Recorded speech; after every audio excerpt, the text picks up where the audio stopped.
Hey guys, it's your girl, the Brooke Ashley, and today we have a very special guest. We have a celebrity in the building. My fave, my friend, Matt Rogers is here to break down this disgrace of a fake reunion that Bravo gave us for New Jersey. Matt, welcome. I cannot wait to hear your thoughts. I was living for you on Watch What Happens Live this past Sunday. You were everything as always. I mean, I live for you consistently all the time. You know, you're my favorite. I think I've been watching since you had like maybe 1,500 subscribers, and just watching you like get everything you deserve is everything. And that's not just because we have the same opinion about 90% of the time. I just think you glow through the screen, and I'm so excited to be here. And you know, we don't have a minute to spare. Yes. You know what my favorite line of yours is ever, though? Ever. What? Crazier than a soup sandwich. Oh, yes. I would say quiet as it's kept. That's my favorite line. I love it. I feel so honored. Thank you, man. And don't forget that I knew it was about Mary M. Cosby herself, who apparently, allegedly, is crazier than a soup sandwich on this next season. Yes, she is. And allegedly getting a divorce from the step-grandfather. Just insane. Just simply can't wait. For a franchise that has been top tier, Salt Lake. I mean, these other, especially now that we've seen a few of the other seasons, you really do miss those girls. Oh, I do. I can't wait for Lisa Barlow to come back. I can't wait for Heather. I can't wait to see the fallout of what happened with Monica. That's going to be everything. Oh, yeah. Oh, yeah. But Jersey, what did you think about this last episode in place of the reunion? I feel like Bravo could have kept this. You know, I think that almost all of the discourse about Jersey is overblown right now. I think that there's really no reason why we couldn't have had a reunion. Like, I actually didn't, and I understand that they all feel like that. And of course, I guess they know best because they're in the environment. They're there, that they're the ones that know what they can handle. But for me watching it, I was like, we basically saw some reunion behavior and reunion moves in the room with the healthy cast members, the ones with, you know, both lobes working. And there was nice conflict and resolution there, which for me says that they can do the show. The other room is just unmovable, and just like it's like they're operating on a different intellectual plane. And I do mean a lower one. And so I get why it would prove challenging once they get involved. Because you even saw in the finale, Danielle try to say to Jennifer, I'm going to try to say this to you without getting upset. And then you had Jennifer, okay, if you can. You know what I mean? It's like, if we're not going to come halfway and we're not going to operate as a cast, then understand that you're really the one making the decision. If you are the one that's like, I'm not doing it with them, then you're making the decision. And that, to me, I felt was the Jen, Teresa, Jackie room, which I'm not even going to put Dolores in that room because I don't believe she really spiritually is there. I think she belongs with the good girls, but you know. You do? Can I say, when you watch again, when you watch whatever the reunion episode was, look at how Dolores relaxes when she goes into the room with Melissa, Rachel, Jen Fessler, Margaret. She clearly is more comfortable there and can have an argument like the one she had with Marge and then turn around and it be okay. Meanwhile, that other room with Teresa was only strife. It was only stress. It was only her needing to bring herself down to their level. So I see more for Dolores. And I do cross my fingers because she is my favorite. But I feel like her being in Teresa's room, I feel like that solidified for me that she's always been on Teresa's side.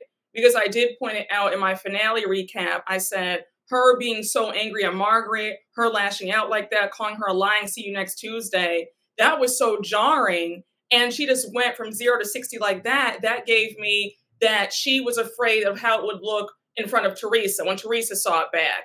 It gave me that she had already picked her side, because I just felt like that reaction was so unwarranted, so uncalled for.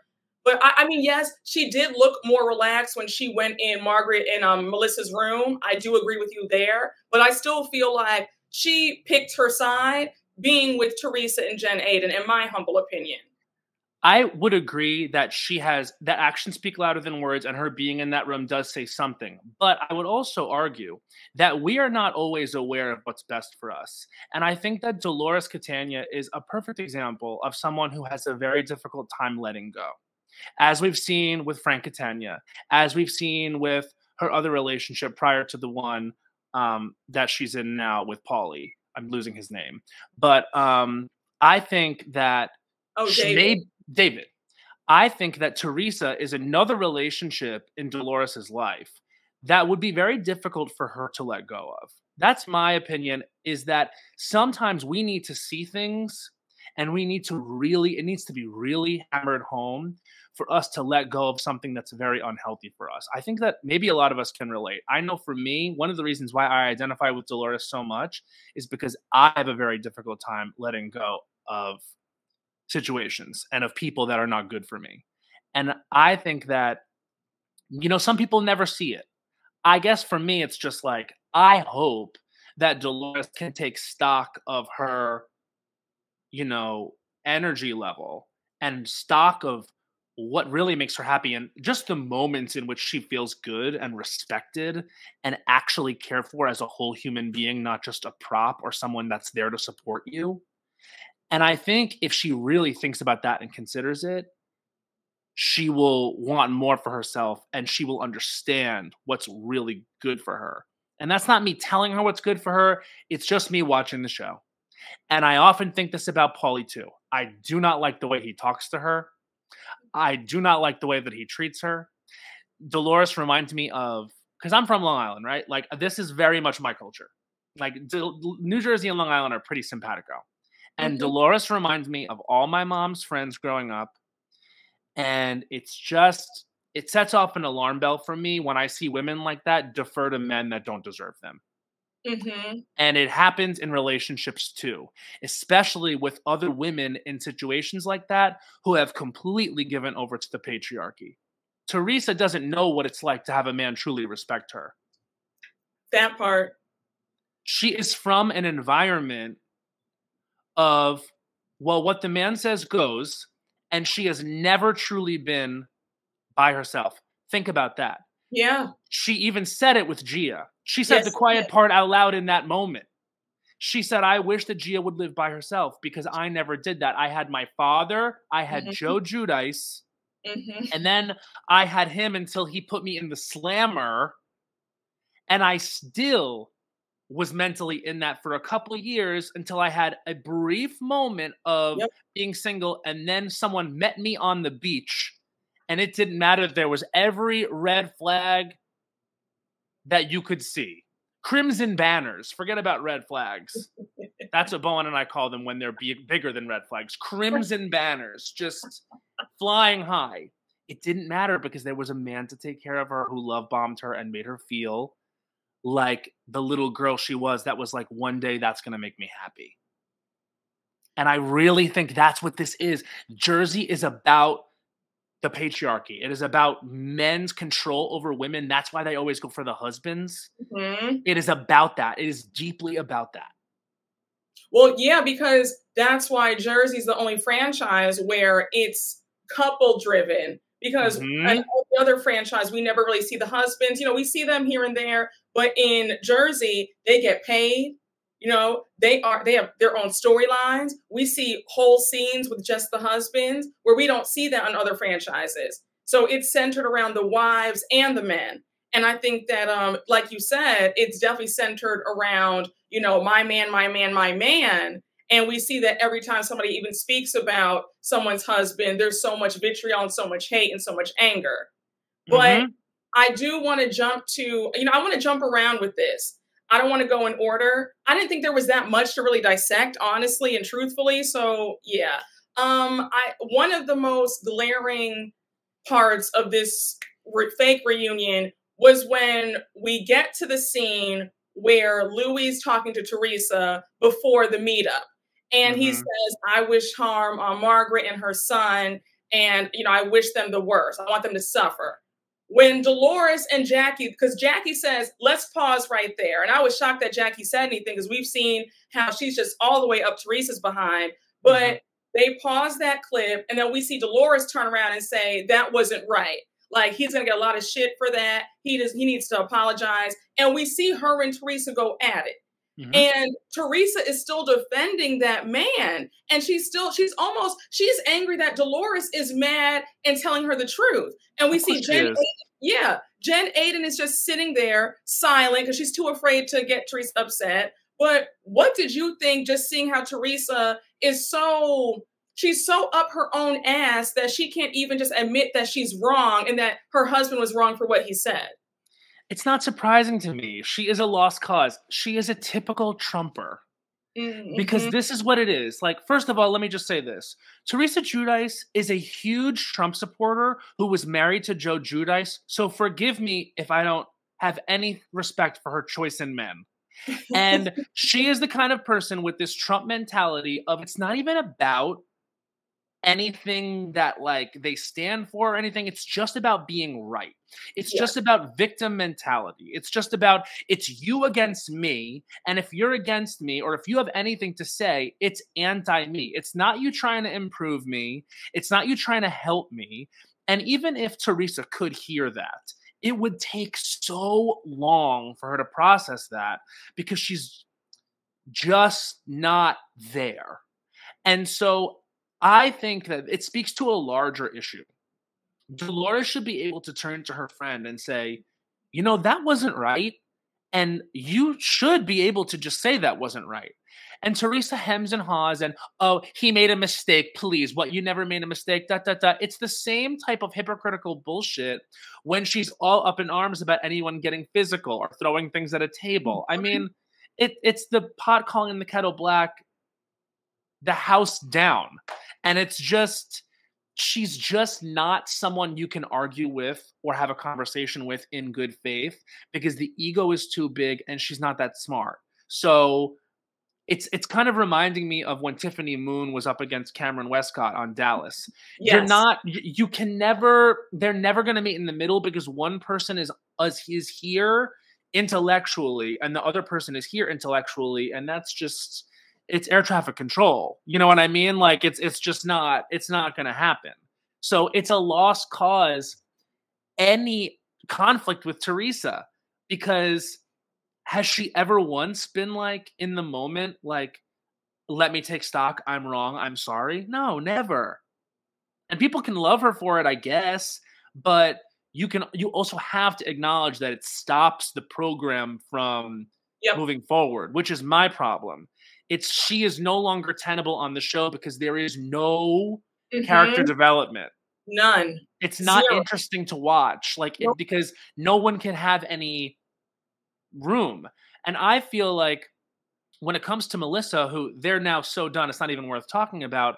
But my issue with the reboot, the whole cast mentality is Melissa has been burdened by Teresa on this show since she got on it. Her first episode was her child's christening when her brother and her sister-in-law got into it in that way. She never had a chance to define herself on her own terms. And even when she's tried, Teresa and her cronies or her fans or whoever it is, like, always cut her at the knees. Like, she can do nothing right, even if privately they want to admit that she is. Like, she is public enemy number one and has been burdened by that since the very beginning. So I would like to see Melissa do a season without Teresa there. And then if the fans still think she gives nothing, whatever the fuck, fire her then. But give her the chance. Because she's never had a chance without Teresa breathing down her neck or giving ultimatums or being Teresa. That's a great point. And when you think about it, there has always been this shadow around Melissa. She's never been able to be her own person because of this whole Teresa mess. A lot of the storyline has revolved around Teresa and, are they good this season? Are they not good? Her trying to, make amends with Teresa. Yeah, it's never been just herself. It's always been about Teresa. Correct. And I also think that what you said about the men being some of the stars of the show, Joe Gorga is number 2 on that call sheet. Yes. Joe Gorga is If Teresa's one star of the show or has been, Joe Gorga is the other star of the show. Melissa, I love watching her life, but Joe Gorga and Melissa together, that's where that star quality really lies, like within that relationship. And I think that what people don't realize is just how important Joe Gorga is to the Real Housewives of New Jersey, because he has all the relationships. You know what I'm saying? It's like, if you want to take stock of the health of the show in terms of how many dynamic relationships does any one given person have, Joe Gorga has the most. Yeah, he has the highest amount of dynamic relationships. You know where he stands with pretty much everybody, and he knows how to do television. He does. And so therefore, Melissa is the same. Melissa has relationships with everyone. Everyone. And you can't say that about Teresa at this point. And she's not fun to watch on her own. What do we want? More of her live podcast? No, that was. We want to watch her read from her diary? No. Are we entertained? No. Come on now. It's because that's a whole other thing. Is it's just like, forget about like what the drama is or who the quote unquote star of the show is. Just what are we watching?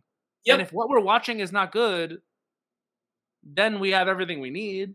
But I want to talk about how a lot of Teresa fans want to breeze over the fact that Teresa is the common denominator in a lot of these fallouts with people. Think about from the very beginning. She's fallen out with everybody for the most part. Yeah. You know, her friendship with Dina right now, it's not the best. It's not where it used to be. And she tries to act like, oh no, you know, we're cool and it's good. But you could read between the lines and see that it's not what it was. I feel like, you know, her falling out with her podcast partner, that says a lot. And, you know, I forgot the woman's name, but I think her name is Melissa too, right? Because Teresa made that snide remark saying, oh, she's good, Melissa, not like the evil bitch, you know, my brother married. But I just think that fans aren't realizing that you can't have a show if that person is not getting along with anybody. Nobody wants to watch, like you said, nobody wants to watch Teresa and her solo scenes with her, Gia, and Louis. That's boring. We don't want to see her scenes with her and Jen Aiden. Jen Aiden brings nothing, and their conversations are pretty much like, okay, you're going to be my soldier, and you're going to say this when I'm here. When I'm not here, you make sure you stick up for me. They don't have a real friendship. It's an alliance, and it's a general and a soldier. Or, you know, Jen Aiden is the soldier. And even when Jen Aiden like bucks up and says something, like Teresa can't really understand it. Yep. And she can't really just be like, I understand what you're saying and I'm sorry. She just can't.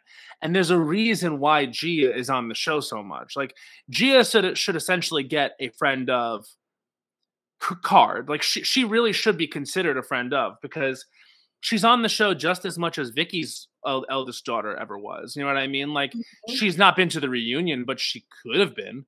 I mean, she's on the show pretty almost as much as like Jackie is. Yeah. You know, like Gia gets confessionals. Gia gets her face beat for confessionals and everything. And I think that it speaks to the fact that Teresa has actually no lasting relationships outside of her children. And, you know, those are the only relationships that she had that are like really long lasting outside of Dolores, who I believe is only in that relationship because she hasn't assessed the way she should treat herself. You know what I mean? Like Teresa has her daughters and her daughters, as it were. And that's kind of it.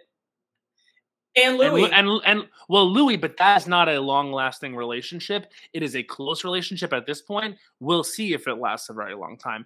But for me, it's like I'm watching them and I'm like, I don't think she can physically sustain this type of stress.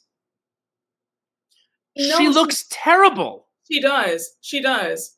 She doesn't look like herself. She looks like a shell of herself. Even at this fake reunion, there were so many times where the camera panned to her and she just looks miserable. She looks miserable. She's not had fun in a really long time. Nope. I don't even know why she wants to be on the show anymore. That feels too like an ego thing and a pride thing. Like, you're not going to take this from me. Nope. Because it's just like, you don't like anyone here. And she also doesn't like or respect Jackie. Like, No. she can pretend as much as she wants. We got her on camera saying it. And she's sitting there the whole time in that room with Jackie to her side. She never even, like, it's not warm. It's not friendly. It's like, this is where we stand. Yes. Yes. And a great point. A subscriber had pointed out to me that Teresa's also, she's still using Jackie because I forgot that Evan works in finance. And Teresa revealed on the after show a few weeks ago that Evan got, I think, Gabriella her internship this summer in an investment banking firm. So you see why Teresa is so quick to forgive Jackie for being in contact with Louis' ex, because she knows that there's something to gain from being friends with Jackie and Evan. And she also knows that Jackie's so desperate to be friends with her that Jackie's going to be willing to forgive whatever Teresa says or does to her. And I even just felt like, Jackie trying to defend herself, and she tried to say, oh no, it was all Margaret because I had stopped talking to the ex years ago. And then when you have Teresa saying to her, oh, well, I understand it though, because I hurt you first. I said, we've never seen any of this self-awareness or accountability from Teresa ever. So the fact that she's now trying to own up to, she did Jackie wrong first, it just felt very strategic. It was very fake. And the fact that Jackie's sitting up here eating it up is pathetic.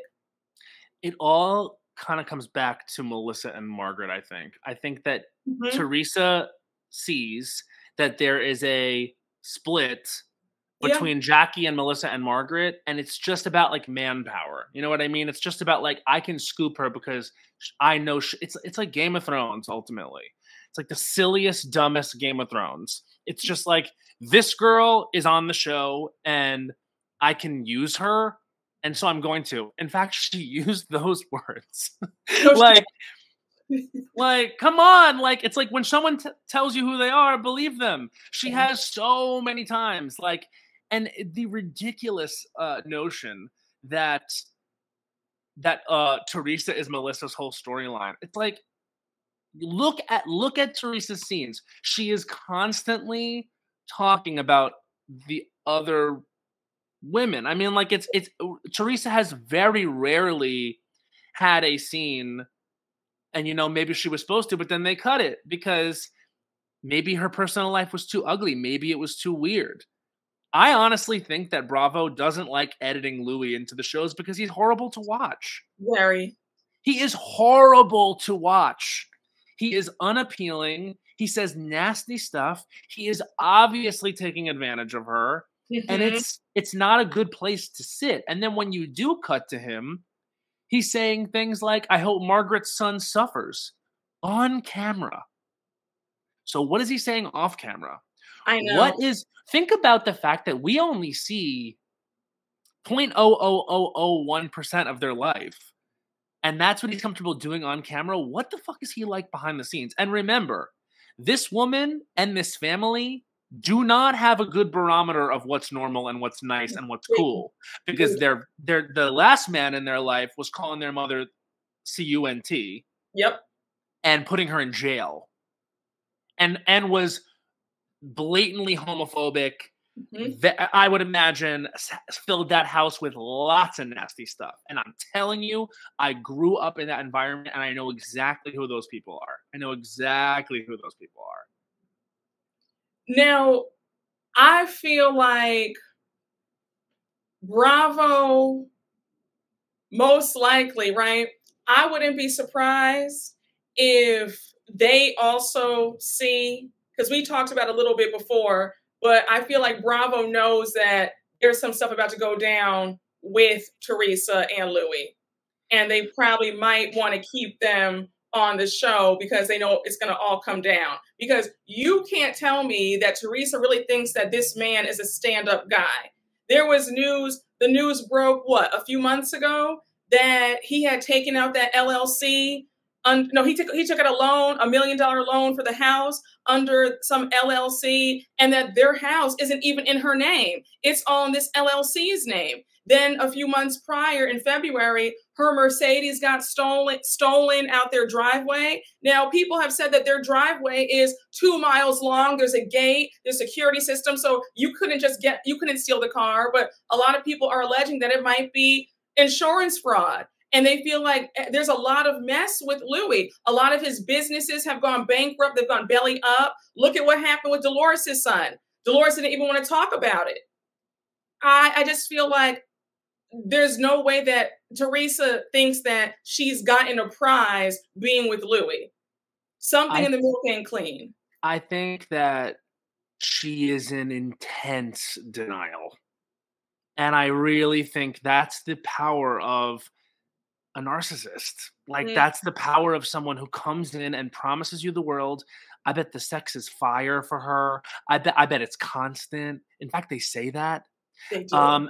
And that is a huge red flag. Like, when your relationship in the very beginning is based on a chemistry that you can't get a grip on, you are not making sound decisions. And they moved really fast. And now suddenly she is in a constant state of stress and anxiety.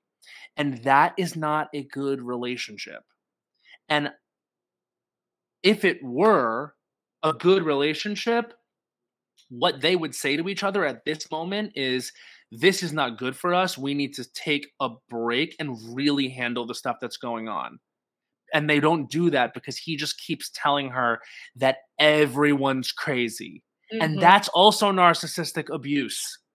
When your partner, and this is important, and this is like, maybe this is why I'm so fired up about it, because I genuinely think we're watching narcissistic abuse, and it really gets me. Because when someone tries to cut you off from your family and your loved ones, this is a real serious problem. And we're watching it. Like, what if he looked at his wife and had genuine care for her, he would see what she's acting like. He would see that she's cut off from her brother, and he wouldn't make that worse. Like, he's made it so much worse. And my thing is, when you say everyone else is crazy, a person of sound mind who was operating with reasonable thinking and was not being love bombed or being abused narcissistically by a person would be like, let me for a second think about this. Why are we just assuming that this woman, this ex, is so insane?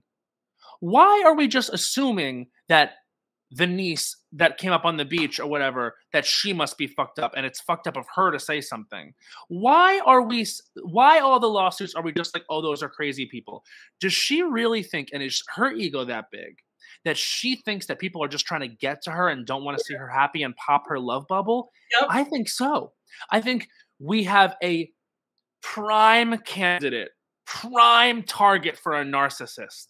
And he found her, and you know it's fishy because he tried to date Alexia from Miami. Let's not forget that part.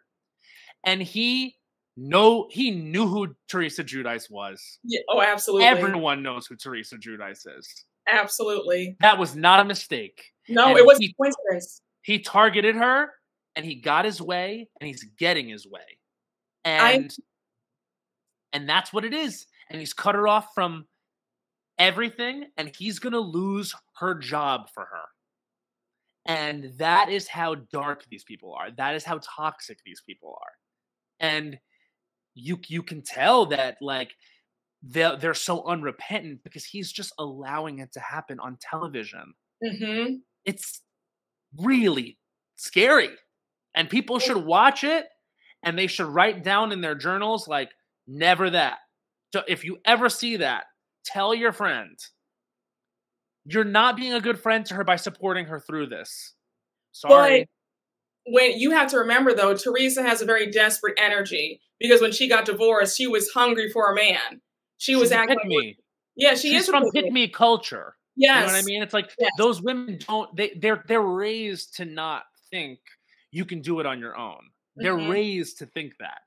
You can tell, like, Melissa does a lot on her own because she had a solid family and a strong mom. You know what I mean? Like, I don't know about Teresa's mother. I know she passed years prior, but you have to imagine that, like, and I like Joe Gorga, but from his energy too. Yeah.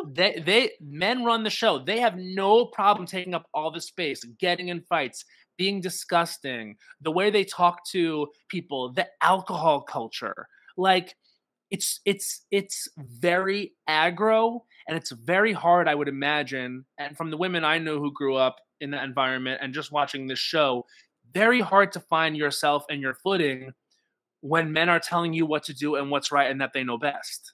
Mhm. And it's sad. No, it is sad. I think that it's overall, Louis has brought such a dark cloud around the show where, yes, we've been used to the family drama for a long time with Melissa and Teresa and Joe, but now it's on a completely different level where they can't even come back from it. And then even with the friendships, the fact that she just hates Margaret so much, even though Margaret has proven that she wasn't a part of this. Yes, she did talk to the ex at one point, but it wasn't what Teresa thought it was. It's just so far gone because of Louis' doing. And like you said earlier, that Louis is going to be the reason why Teresa does not have a job anymore. Because Mhm. I could see Teresa not coming back because the network does not want to deal with this. And with all this stuff going on, I just feel like it's very sad that we've come to a place where it's no return. We couldn't have a reunion. They couldn't even sit down together and just hash it all out one last time. That's a real stain on the show. And I do want to ask, I wanted to go back to the beginning because we see Jen Fessler come in late, right? Mhm. And Mhm. she's already kind of frazzled. And she walks past Danielle and Rachel Fuda, doesn't say hi to them. Melissa points it out. And then we see Danielle say, well, yeah, I didn't give you a warm welcome. But by the way, since you watched the season back, what do you think about Jen Aiden now? Is she still your friend? We see Jen Fessler say, well, I owe you an apology. Watching that, she was completely in the wrong. I'm on your side. With that being said, did you feel like Danielle came in a little hot towards Jen Fessler? Because Jen Fessler had just walked in the door. I felt like, Danielle, I get it, but at the same time, let her just sit down and like get a drink first. Honestly though, but doesn't it feel nice to like have that be the conflict and not like all this dark shit? Like, oh, Right. like you know what I'm saying? It's like, I mean, yeah, do I think Danielle does the most to say the least? Yes. But do I believe she is an authentic, fun person to watch on television? Yes. I think that Danielle is kind of the future of Jersey if they allow it to happen. Um, if I were her, I would be triggered and upset too when someone walked in who literally defended someone who attacked me Mm-hmm. because she did. I mean, and so I also think that these types of women are just more direct. And Yeah. so it's just that the way, like I remember years ago, like I'm me and I speak like them too. You know what I'm saying? Like I say the truth. I don't know if that's reading. But like I dated a guy from the Midwest and he was Michigan nice. And he was always like, sometimes you just say things and you don't couch it in enough like sensitivity, or like you don't let me like I feel like you're too direct, or you're too blunt, or too, you know what I'm saying? And I'm like, oh, that's just the way I communicate.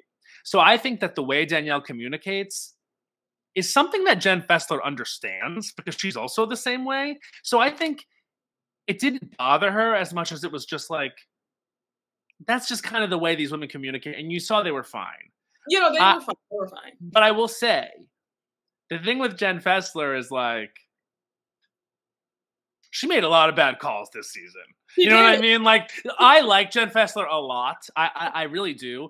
But that record was, her hit rate was not high. It was horrible. Her batting average was 100, and Yes. that's bad. That's 1 out of 10. I'm saying like she probably felt like, some type of way coming in because she was like, oh, I can't believe I rode hard for Jen when Jen like literally pushed this girl and Danielle was just defending herself. On top of the fact that what Jen was saying and doing was already totally out of pocket and based in intense jealousy. And just Yeah. to comment on Jen for a second, Yeah. she just needs to come out of this environment because she needs to assess her life because she's deeply unhappy. I don't think Oh, she yeah. ever has forgiven Bill for that. I think that Margaret bringing that back up, you know, really opened a wound that will never close because now the Mhm. world and her children know what happened, and Jen is re-traumatized. And I think that there have been times where in scenes with just Jen, when I've enjoyed her, never this season, but in seasons prior, where she's like clearly trying to work through this and being like, can you not be in the back house? Can we go to therapy? Can we stick with the therapy? Can you acknowledge this? Can you do that? And he just won't do it. So honestly, I do feel pretty bad for her because everything she's doing is just acting out. She's just pointing it in all different directions. And let's be real. She sees Danielle Cabral and she sees Melissa Gorga and she's mad at them because she wants to fuck their husbands. Yeah. Yes. I've always thought that. I Why think is she obsessed with their bodies? Like yes. the man boobs, sure, whatever, you're still looking. And also the constant stuff about Joe Gorga's height and Joe, like, Yes. why are you talking about these men like this? Why But are oh you mixing it up with the husbands? It's because it's giving middle school girl who's not yes. being picked by the jocks. That's what Yes. it's giving. I've always felt that way. I have, especially when it comes to her and Joe Gorga. I think that she Oh is a yeah. Joe Gorga. I think that she's jealous of Melissa. I have always Yes. stated that she wants to be Melissa. She could jump in Melissa's skin. She would do it in a heartbeat. I feel like the modifications to her face, when she got that nose job, and when she got on Ozempic, and she got the boob job and that BBL, it was look like Melissa. And I think that girl, it doesn't matter how you try to slice it, you will never be Melissa Gorga. She It's doesn't like have the swag or the no. coolness. There's no charisma. She's corny. She's obnoxious. She's a lot of loser energy. And I You think know that, what? yeah. You are correct in that she can never be Melissa. But Mhm. you know who she could be? Herself. Yes. She could be herself. I liked Jen when she first came on the show. I thought she was pure fun. You know what I mean? I liked that she was a bragger. I liked that she liked her nice things. I love watching her culture. I like when she is with her kids. I like her daughters. I think her oldest daughter is kind of hilarious. I like her scenes with her gay brother. You know what I mean? There's moments where Jen is fun to watch, but that hasn't been for a while because Mhm. her great weakness was exposed and now she's just pain and she's just anger. So I don't need her to be cool like Melissa. She could be kooky like Jen. She could be Yes. fun like Jen. But she doesn't, it's too far gone. But also, I think it's hilarious that she is sitting up there talking about Nate's man boobs, but meanwhile, back at the ranch, Bill got the same surgery because he had man boobs too. So Listen, I'm just like, well, why would you say that when your husband had the same thing? He had the same affliction, just like Nate did. And it's just so silly to me. And that's why I'm annoyed that Danielle went off like that at the Last Supper. Because I mhm. wish that she would not have given Jen Aiden that satisfaction. I wish that she would have said, well, girl, your husband had man boobs too, and he got them removed. So give me the name of the doctor who removed your husband's, and I'll send Nate to. Like, I would have hit her with that. But Yeah. I noticed that when they were watching it back, Jen Aiden, the hate that was just oozing out of her when they showed the scene with Danielle, Melissa, and Rachel Fuda at Rachel's house, and she was like, "Oh my gosh, get your ugly face out of here," and all this stuff. It's like, girl, you're so hateful, and for what? And the fact that you still won't acknowledge that you were wrong. Like, I don't understand why Jen Aiden just won't say, "I'm sorry for shoving her." Why is that so difficult? I think she feels like these are not her actual issues. Her actual issues are with her husband and with herself. Hmm. And until she can figure those out, she's not going to be able to fix other relationships. You know what I'm saying? It's like she never shows up genuine because I think she's panicked. I think she's not good. Hmm. She's also someone who I don't think actually likes being on this show. You know what I mean? Like, what's it affording her? What is it affording her? Like, genuinely, like, if you were to ask yourself, like, on this show, like, am I happy doing it? Hmm. Is this making Jen happy? Like, does she want to be online talking to the trolls? Does she want to be like? First of all, can I also say something? When you go online and you are someone who talks like this about Teresa and Jen, they come for you online. all of the profiles of Teresa and Jen fans have these like really weird filters, and like a lot of them don't have pictures, and a Mhm. lot of them their names are like Jen Aiden Stan or like Teresa for life, etc. The community that they have developed online that are their stans are weirdos. And Mhm. so they know that and they see that and they're like, "Oh, these are my people?" That can't feel good. It can't feel good to be watching Watch What Happens Live and you see Jennifer Lawrence go on the show and Andy asks, "Whose side are you on, Melissa or Teresa?" And Jennifer Lawrence doesn't just say Melissa, she goes, "Melissa." You know what I'm saying? It's like it can't feel good to lose every poll. It can't feel Mhm. good to go online and see that, you know, it's the weirdos who ride for you. I'm just saying. I Yeah, you don't want to say it because you know that you don't want them to come for you, but you know I'm right. No, listen, I It's the don't mind a good weirdos. tussle. I don't mind a good tussle at all. No, I agree with you, but I just feel like I think Jen Aiden loves this. I think that this is the only way she gets any piece of self-esteem Well, it's not because from her endorsements. yeah, she has no endorsements, like, I I think forgot that about the gives endorsements. this gives her a sense of self-worth because without this show, what would she have? You know what I I'm saying? mean, yeah, 100%. But my thing is just like, and also I feel like a lot of times when you're a man talking about these shows, like a lot of things they say is like, "Oh, you're a misogynist. Like, why are you talking about this, etc." I'm like, first of all, I'm a fan of the show. Second of all, I don't hate any of these women. I root for them. I have been rooting for Teresa to see the light and Yes. understand that she's under a rock for a really fucking long time. If the news came out that Teresa was divorcing Louis and that she was like, "I have seen the light," I would say, Same here. "Yes, Same Teresa." I was here. like, "You better pick up the pieces. You better understand like that there is a light at the end of the tunnel and you're in the tunnel, but you can make it to the end. Like you better really truly like recognize the fact that this guy is who he is." I would cheer for that. Uh-oh. Sorry. If Jen was like, "I'm done with you, Bill," I'd be like, "Hell yeah." This guy did you wrong and he continues to do you wrong and he continues to make you look stupid and he Yes. doesn't defend you. That also Yes. has to get in her ass. The I fact that know. like, Danielle flies out of that room the night where they had that physical altercation and Bill just He just sat there eating his food. looking like Eeyore. Yes. But she keeps saying that though. She's referenced that several times. Yep. Remember earlier on in the season when they were at the Jersey they were all at the Jersey Shore, and she said, Yes. "Bill, I need you to stick up for me. Like, don't sit back. You're my husband. You need to have my back." So she makes it clear that she's not pleased that he just sits there and doesn't have her back. 100% clear. 100% clear.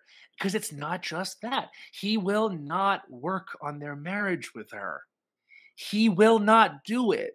Like, and he won't even do it for other people. Like, he Mm, won't even do it on camera for other people. He won't even pretend to be a good no, husband.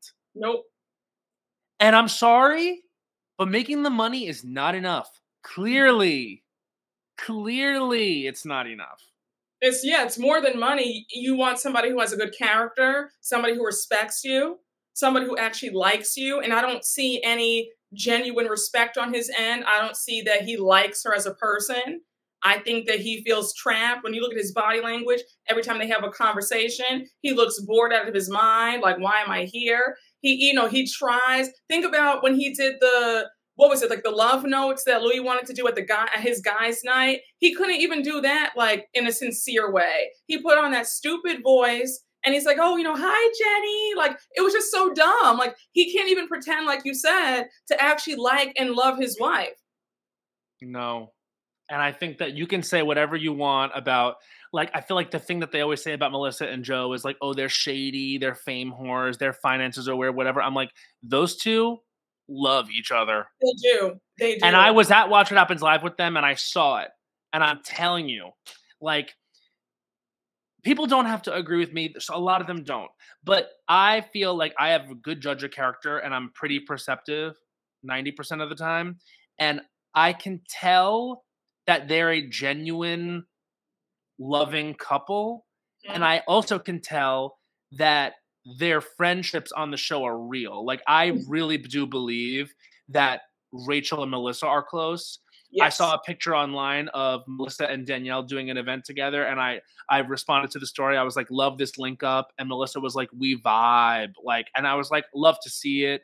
You know, like the way that Dolores and Margaret can just come right back to it, like after saying doing all that crazy shit, like clearly that's a genuine thing, you know. And I just feel like it's not that hard to see the genuine stuff there if you are looking at it from like not behind a filter, which a lot of these fans literally they're just not operating in reality, and I think it's all in bad faith. And I'm sorry, but not that I know a lot of their politics, but I can't with the Teresa Trumpiness. I can't. I'm sorry, I can't. Like it's fucked up to me. No, it is. No, it is on so many levels.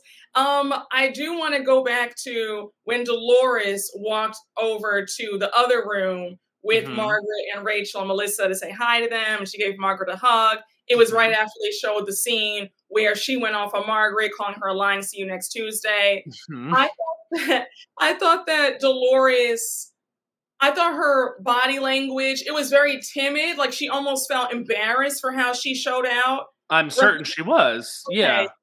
Because she seemed when she hit her face behind the napkin when she was watching it, I said you could tell that she really did regret what she did. She regret the outburst.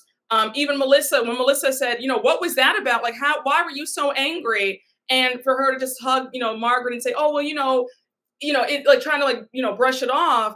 I kind of felt like that wasn't an adequate response. I felt like she should have apologized once more for I don't know, maybe am I being too sensitive about it? But I just I think in the moment she was like in the moment of the literal time it happened, she was like, "I'm sorry, I got like that," and they hugged and like it felt like it was okay. And then I'm sure in the months since, like Dolores has said something, and then in watching it again, it was maybe enough for her to just go in there and say, "Hey, I know that was hard about the dog." That felt like yeah. genuine to me. But I think my opinion is that Dolores probably in the secretary's filing through the cabinets of her mind found the file that was Margaret did say that. And I think that Dolores, whether or not she can consciously admit it, knows that Margaret probably was like, "Oh, we're doing this thing, come over," and Dolores was like, "No, I'm not doing that." And it probably was a second. But and Hmm. not a like a pointed invitation, but Dolores probably, if I were to guess, feels like a little silly for having reacted in that big of a way for something that A is not that big of a deal. Because what would it matter if they were invited you? You didn't go. Why would Teresa be upset? You didn't go. That, and also the fact that like it was a very intense reaction. So it probably happened in some way and it was a really intense reaction. And the fact that Margaret was so caught off guard about it probably made Dolores be like, "Oh, she's like saying this and remembering it in like an unbothered way, and I'm so bothered." It's like that moment where you get it's almost like anxiety. You're like, "What did I do?" You Hmm. know? That's my read. Yeah, I know. I think that's a very accurate read. Overall, I just felt like Dolores really made herself look bad and told on herself by reacting like that because there was no reason for that. Say what you want about Margaret, whether you love her or hate her. Margaret's not a liar. And I feel that Margaret is pretty upfront. If she didn't say anything, she wouldn't have said that she told her. I do believe that it happened just as she said it. Like, hey, I called her up and I said, oh, yeah, we're having this thing. Come on over. We're all coming to talk about the reunion. And I think that Dolores just forgot. And like you said, she had, anxiety where she, was like, wait, what happened? Did she say that? What did I say? What did I do? And I think, like you said, she did feel silly because she remembered that, oh my gosh, Margaret actually did tell me. And here I am going off and she's right the whole entire time. But I I and like will. Yeah, it might not even be conscious, but I think she's embarrassed about her reaction because Yeah. she's like, "What could have happened?" Yeah.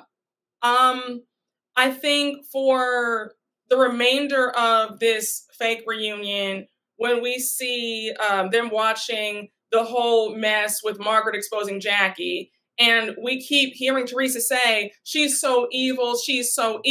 And I'm thinking the irony in all of that, because Teresa is so vile and she's sitting there repeatedly calling Margaret evil. I'm just like, what world are we living in? And the fact that she still refuses to just say that Margaret was right. It's almost like she'll do anything. What's that expression? Like she'll bite her nose to spite her Despite her face. face. She'll anything not to just admit that Margaret was telling the truth. It's about winning. It's Yeah. not about the truth. It's about turf war because Teresa knows that if she loses this battle, she's lost the war. Hmm. So it's now gotten to a point where it's just like it's not there are no, even when the facts are exposed and the person who 3 years ago Teresa would have loved to total KO off this Yep. show, even when that person is exposed, it's not in her best interest in the war that's currently being fought for her to be like, Margaret, I'm sorry. You know what I mean? And can I just also say, as a Margaret fan, the number one thing about Margaret is she can't help herself. You know Hmm. what I mean? Margaret can't help herself. So, do I think that her hands are totally clean? No. No, no, they're not. But we're not operating in a world where everyone's hands are clean. So for people to be like, Margaret did this, it's all Margaret, like, it's literally all of them. They are all in the DMs talking to people. It's Yeah. just what you do with it and how it gets put onto the show. I do think that we've gotten to a point where the social media aspect of all of this is what pisses Bravo off the most. Hmm. Because the bulk of the conflict is not happening on the show between the women in action. It's happening online, off the show, in an ecosystem that, like, it's very hard to explain on the show, and also is a way that, like, they can't really produce on the show. So that's like, if you see certain franchises start to really spin out, like Potomac did, like um New Jersey is, like Salt Lake, thank God they were able to figure it out so much, but like that also got weird and hard to explain. That I think is what pisses Bravo off the most, is when the entertainment is happening off the show. And I also feel like that's a big reason why we didn't get a real reunion, because I honestly feel like Bravo did not want to address all the stuff that's been happening off camera. We know about all the mess with Jen Aiden and Teresa in cahoots with the bloggers, and they had, that was all revealed. The stuff going on with Louis and all the lawsuits and the LLCs and the loans being taken out. I feel like that played a part in why we got this and not a real reunion, because I feel like they didn't want to address all that. But I think that that's unfair to us. And I also feel like for some reason, and correct me if I'm wrong, feel free to jump in here, but sometimes it feels like Jersey out of all the franchises gets special privileges, if you ask me, because I just don't think it's fair that other franchises, they've had fights. We've seen people plot against people's husbands on Potomac. We had Mia throw the drink in Wendy's face. We had Giselle and Robin and Ashley go after Chris Bassett, right? We've seen on Atlanta with the whole Phaedra and Kenny situation, all that stuff, where they had to sit in that room and talk to each other and hash it out at that reunion. And I feel like it's doing a disservice to us where we have to just get this. They're in separate rooms. I feel like the same way other franchises had to work out their issues, and they had big issues too, Jersey should have had the same thing, in my humble opinion. I would agree, but I also think I'm just thinking about, like, literally Andy's energy and what he can handle. And I think last year's Jersey reunion was so unbearable and his job was so difficult because, again, like, it's like, to return to what I said earlier about, like, the way these women communicate. Jersey women, they don't stop. Like, they don't stop. Like, it's Melissa, Teresa, Melissa, Teresa, Melissa, Teresa. It is a battle for the last word in a way that he can't compete with, and that's just two of them. Forget about throwing in Margaret and Jen and now Danielle and also Rachel, who gets quite activated. You know, it's a lot. And But so I think if they're saying it and it's already been difficult, the energy of these women is something that he just can't deal with in a way that it's different for the women of like maybe Potomac or, you know, certainly Beverly Hills, or, you know, it's about production at a certain point. But I still feel like that's unfair, though. I don't know, because I feel like Potomac and the other franchises get rowdy too, and this is his job. You know, it is his job, and like I totally get it, but we've seen a lot of hostility on various franchises. I mean, come on, season 5 of Potomac, he was able to get everybody in a room together. Candace and Monique sat across from each other. I mean, that was horrible. So I'm like, if he was able to stomach that and get through that, then surely he'll be able to get through Jersey. I mean, at the end of the day, he is the boss. So if they want to collect their checks, I see that's why I struggle with that. And I understand your point, but I don't know. It's just It like, has to feel different in the room, I would imagine. It has to feel really bad for them to just not have done one. Yeah, I get it. You know, yeah, because it's bad with bad with Potomac. The last 3 seasons of Potomac have been so divided, and he's honestly, what they should have done was do a reunion. Who cares if it's only one episode? And if one of them doesn't show up, that's them throwing in the towel. Yes. You want to be on the show so bad? Show up to the reunion. Let's see who comes. I think there's a high likelihood Teresa wouldn't have shown up, and then they would have had to fire her. And I don't think they want to yet. Because I think they've set an expectation that if you don't come to the reunion, you're fired. And she genuinely thinks she's above that. And I think that their hand would have been forced. But I would have loved to see it. But I don't think so, because Louie's pissing her money away, and you know that you get that extra bonus check when you film a reunion. So I don't think she wouldn't have done that. She wouldn't have skipped, because she also wouldn't give Melissa the satisfaction and Margaret or anybody else satisfaction of how she was too afraid to show up. Yeah. Honestly, I would have loved to see it. I mean, it would have been better than this, but I agree, because this was very weak. They could have kept this. We close it out. Rachel announces that she's pregnant with her 4th child. So congrats to Rachel. It's so funny too, because like she announces she's pregnant, and then all these like filtered bot like weird people online are like, she got pregnant for the show. I'm like, you guys, that is so stupid. Like, come on. Like, she's actually gonna get pregnant and live 9 months of her life carrying a child that she then has to raise for the television show. It can't possibly be for her life, which we've seen on television. Like, her family is a priority. She adopted her son. Like, you know what I mean? Like, it can't possibly, like this is the thing, is like, when you're a Teresa and Jen fan, it can't possibly be that these other women are doing anything positive and that's relates to their own life. It all has to be about Teresa. Yeah. It's crazy. It's insane. It's very delusional. The world does not revolve around Teresa. It's nuts. It doesn't. I think how they closed out this final episode, it sort of felt like Bravo's done and that Jersey's going to be on a very long hiatus. I think that's true. I think that I said this to Andy Cohen on Watch What Happens Live. I just think the whole discourse about needing to reboot Jersey is too much.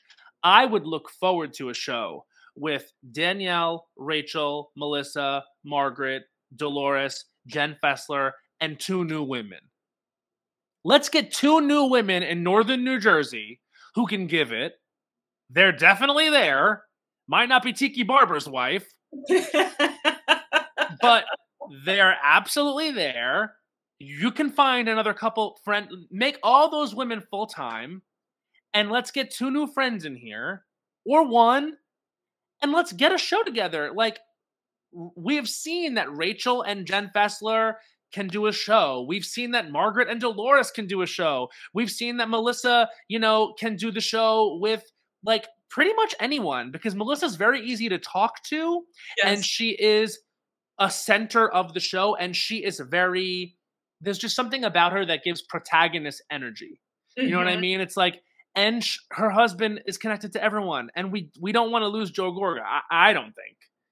Like, I'm just saying, you could honestly have, like, watching Dolores leave at the end, I was like, they better not take Dolores off my screens.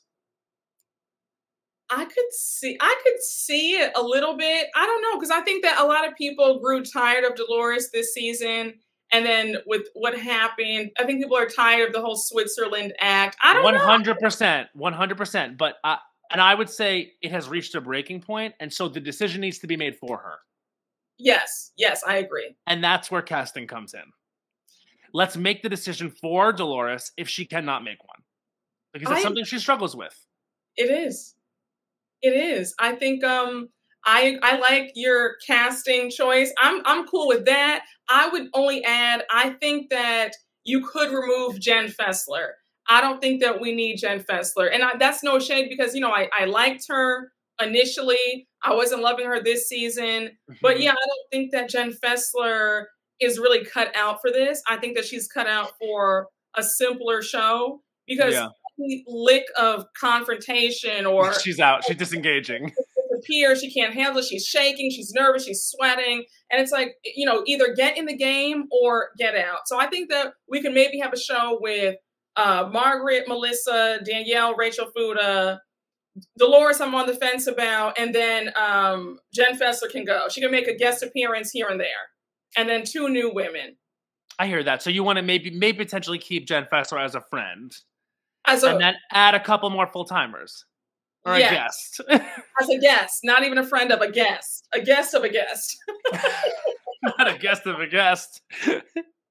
Sign the guest book. Why don't you? Yes. So, I mean, yeah, Jersey, this season, we had some entertaining moments. No, overall, it was great. That's the thing. Is, it's like, we just talked about it in an animated way for an hour. Like, it's not a failure. That's why I'm like, don't throw it away.